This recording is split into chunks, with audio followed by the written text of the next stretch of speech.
The UN has condemned the Taliban for what it called an increasingly violent response to dissent, weeks after the group's rapid takeover of Afghanistan.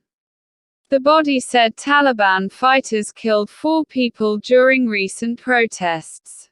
Demonstrations have taken place across Afghanistan since the fall of Kabul on 15 August, demanding respect for women's rights and greater freedoms.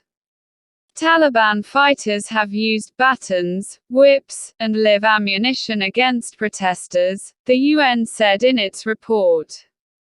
We call on the Taliban to immediately cease the use of force towards, and the arbitrary detention of, those exercising their right to peaceful assembly and the journalists covering the protests, a spokeswoman for the UN High Commissioner for Human Rights said in a press statement.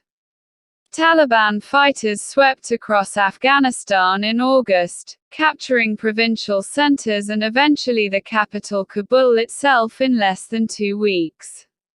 The US then led an airlift from the capital's international airport, evacuating more than 120,000 people before pulling out its own forces on 31 August.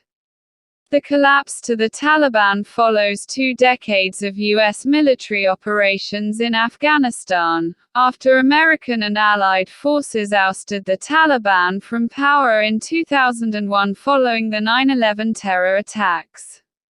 The U.S. will mark the 20th anniversary of those attacks on Saturday.